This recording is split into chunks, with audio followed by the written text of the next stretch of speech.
I'm here at the Withlacoochee State Forest, and this is Dame's Cave, probably the best known cave within this area.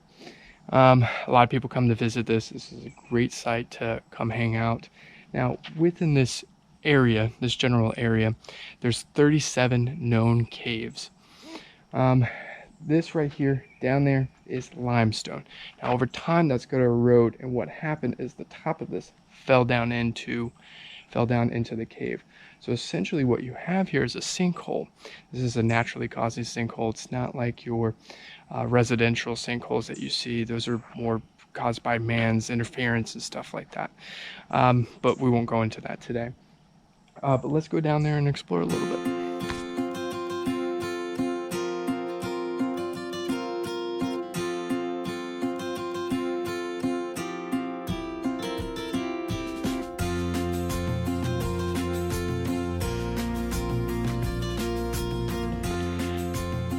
This is down in Dame's Cave.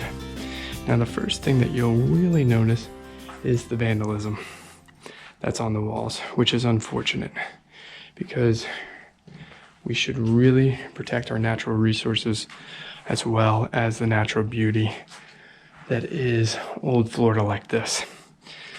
We should really take the time to appreciate these sort of things, not come into them. And I understand teenagers are coming down in here and doing these sort of things. But we need to make sure that we're really pushing the value of these sort of places and the longevity that they need to have for just our society here in Florida in general.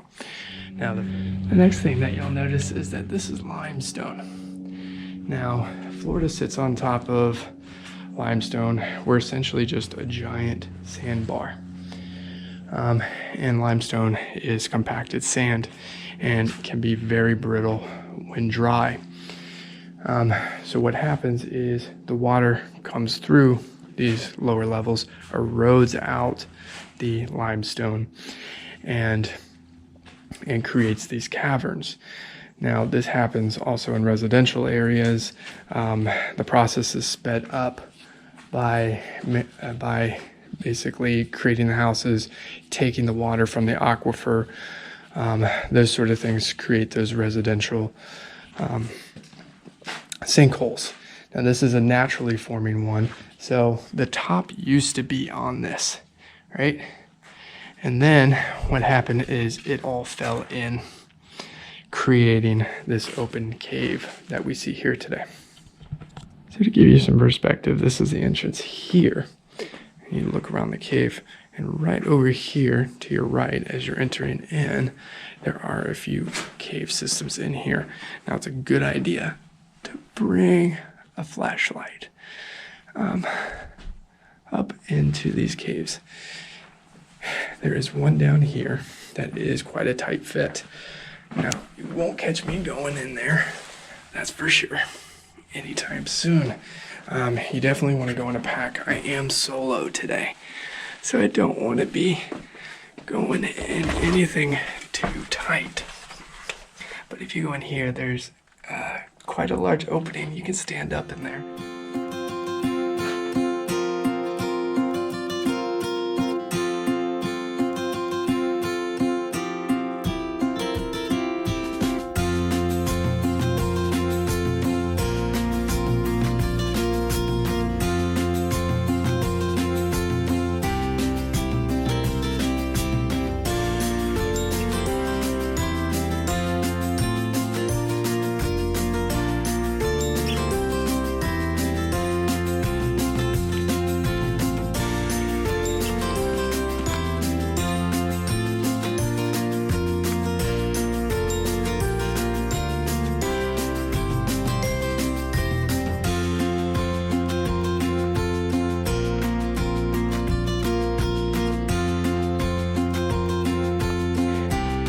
This here is Danger Cave, and it gets its name from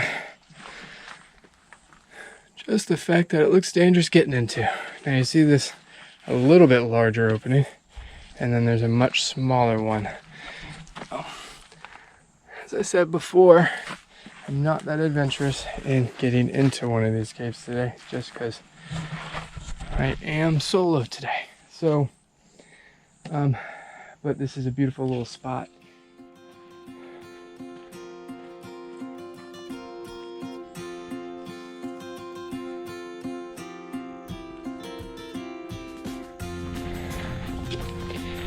I'm out here in early October, and I've been seeing quite a bit of butterflies here and there, but for whatever reason, it may just be the season, but it's also maybe this area. Lots of beautiful butterflies out here to enjoy. This is a great place to bring the kids. Make sure they stay safe, but a great place to bring the kids. I know I'll be coming back with my two. This here is Peace Cave, as the tree suggests, and very tight fit. Let's see if we can get any shots in there whatsoever. But very tight fit. Just another part of beautiful old Florida. So that concludes my trip here at the Withlacoochee State Forest and visiting the caves that are out here. There's many more to explore. There's actually guys who go off the beaten path searching for new caves. So there's always updates on this area for people trying to find different stuff and research on it. And the thought is that all these caves are connected in a way. Whether that's true or not, I'm not quite sure. But then again, there's no evidence to prove the connection of the two. But they will certainly keep exploring, and so will I.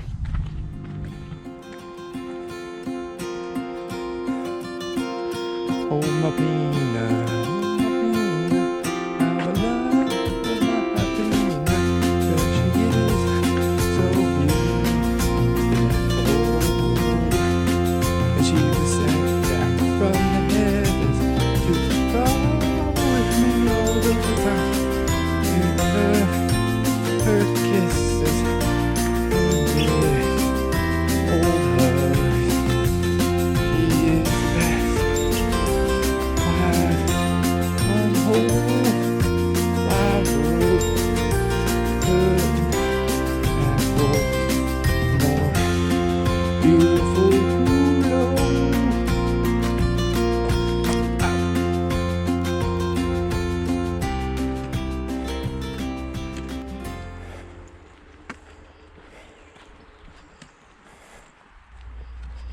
Off there to the left is a poop spot.